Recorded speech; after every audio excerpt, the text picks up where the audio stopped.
Salut folks, c'est Raphaël, on se retrouve pour une toute nouvelle vidéo Lego Review. Aujourd'hui, c'est 76-334 dans la gamme Lego Marvel Spider-Man 3, recommandé pour 9 ans et plus avec 201 pièces pour 24,99 €, sorti le 1er janvier 2026. On va bien évidemment parler du combat légendaire de Spider-Man contre Sandman dans la nouvelle sous-collection Epic Moments Collection, qui est donc des mini-dioramas présents dans la gamme Marvel. Il en existe également un deuxième, le combat entre Hulk et Hulk Buster, dont on reparlera peut-être dans l'année. En tout cas, aujourd'hui, on va parler de celui basé sur Spider-Man 3, en commençant tout d'abord avec les mini-figurines. Juste ici, vous avez la figurine de Spider-Man de Tobey Maguire, une figurine qui n'est pas exclusive à ce set. Effectivement, on la retrouve notamment dans le set du combat final de Spider-Man No Way Home, sorti donc en 2023,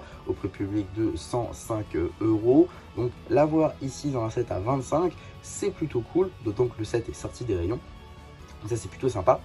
Pour le reste, la tête et les jambes sont apparus également dans le set Spider-Man 2, le torse lui qui restait donc exclusif au set Spider-Man No Way Home. En tout cas, que ce soit à l'avant ou à l'arrière, ça reste extrêmement détaillé et ça rend assez bien. En termes d'accessoires, une toile beaucoup trop grande. Juste ici, vous avez la figurine de Venom et enfin, on peut le dire, une figurine exclusive à ce set et franchement ça fait plaisir de dire enfin une figurine de Venom qu'elle est exclusive, car oui, on a enfin une nouvelle version. Alors forcément pas une version comics, une version basée sur le film, mais quand même ça fait toujours une nouvelle version par rapport au personnage de Venom. Et très clairement, on va pas dire non, avec donc une toute nouvelle tête, presque horrifique, avec toutes ses dents et les yeux très crochus. On a également un torse magnifiquement détaillé avec l'araignée, les détails donc de toile aussi, qui pourrait très bien marcher pour une tenue symbiotique. Que ce soit l'arrière de la tête ou l'arrière du torse, là encore, de très belles topographies. Pour finir le look symbiotique de ce Venom, on va avoir des tentacules, plus ou moins grandes, évidemment. Pour moi, c'est très secondaire et ça sera ça. Et une tentacule de plus dans les mains parce que pourquoi pas. Puis vous avez la mini-figurine de Sandman, une figurine exclusive à ce set.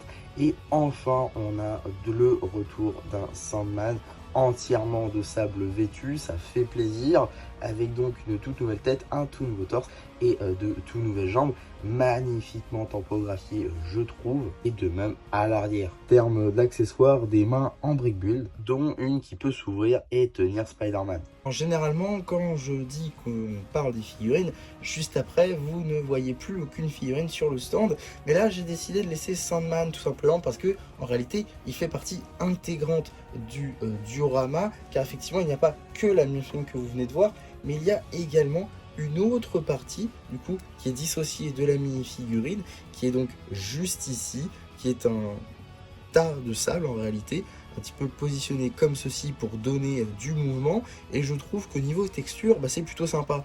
On a pas mal de pièces assez intéressantes, notamment ici ces pièces là de roche slash griffe slash toit sont utilisées ici pour faire du sable. On a également voilà, des petites pièces de griffe ici pour faire comme s'il y avait du sable qui tombait, des pièces arrondies aussi. Donc voilà, je trouve que ça rend plutôt bien. Et le tout voilà, avec les mains et la chaîne de Sandman, je trouve que c'est plutôt cool et que même tout seul comme ça passe déjà très bien. Ensuite, si on retire donc Sandman, on va se retrouver avec cette petite construction là qui est une sorte de chantier en réalité, voilà un chantier où il y a beaucoup de gravats. On va avoir des petits rochers ci et là, un petit peu de sable par terre, de la roche brisée, un petit peu voilà une barre en acier ici qui vole. On a également pareil un extincteur. Là un lampadaire qui est plutôt sympa, qui utilise une nouvelle pièce de bâton avec des angles plutôt cool pour faire comme si il avait été brisé, un petit peu déformé aussi par le choc. Donc ça c'est plutôt cool je trouve comme pièce. J'espère la revoir prochainement dans d'autres sets, ça pourrait être plutôt cool. On a également ici ces grandes pièces moulées, ces grands piliers ici en métal du coup, avec des morceaux de symbiote à travers, donc ça c'est plutôt cool. On en a un en gris et un noir pour faire comme si le symbiote avait pris peut-être le dessus sur la matière. Ça c'est plutôt cool. On a des LED dessus, ici une LED verte, ici une LED rouge, représentée par des studs. On a également quelques petites pièces transparentes, une pour Venom, une autre pour Spidey, des petits bâtons ici qui sont positionnés pour faire peut-être les barres de métal pour tenir le béton ensemble, donc ça c'est plutôt cool. On a également cette grande pièce ici de structure plutôt sympa à ce niveau-là. On a ensuite des toiles d'araignée forcément en noir pour faire penser forcément à Venom, donc ça c'est plutôt cool.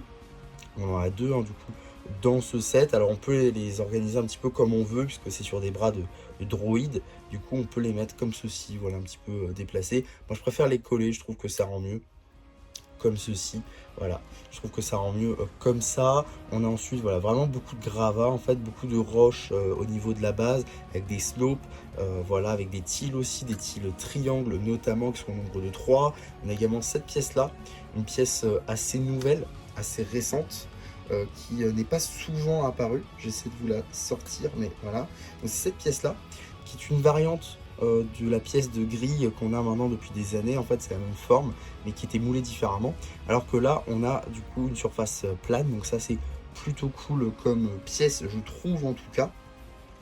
Une pièce qu'on pourrait, pourquoi pas, essayer de retrouver un jour en store dans le Pick a Brick, ça pourrait être cool. Et également, une chose à noter, c'est qu'il y a 0 stickers dans ce set. En même temps, il n'y a pas beaucoup de détails, hein. Le seul détail qu'il y a, c'est donc cette petite tile là qui est donc tampographiée avec marqué Spider-Man 3, Spider-Man contre Sandman et Venom. Voilà, d'ailleurs Venom a été totalement sorti du titre français, mais soit. En tout cas voilà, on est évidemment sur une base noire pour coller au type diorama, et je trouve que ça rend assez bien. Globalement voilà, c'est sur ça que je vais clôturer la vidéo, c'est que ce set là est vraiment fait pour de l'exposition, mais également pour du jeu. Il y en a quand même quelques petites fonctionnalités, et ça permet surtout d'avoir des figurines qui sont pour la plupart exclusives. Je pense à Sandman et Venom, et techniquement Spider-Man redevient exclusif puisqu'il n'est l'autre set où il intervient n'est plus dans les rayons. En tout cas, tout ça pour dire que ce set, je le trouve vraiment sympa. Pour 25 €, ça vaut déjà le coup. Alors si vous le trouvez dans la vingtaine d'euros, franchement, foncez. Vous pouvez pas vous tromper. C'est juste super. Et pour l'exposition, ça marche super bien. Encore une fois, à moindre coût. Donc voilà pour ma review de ce set, j'espère en tout cas que ça vous aura plu. Surtout n'hésitez pas à me le dire en commentaire, n'hésitez pas non plus à liker la vidéo, à vous abonner, à partager. Et moi c'était MC qui vous dit bye bye.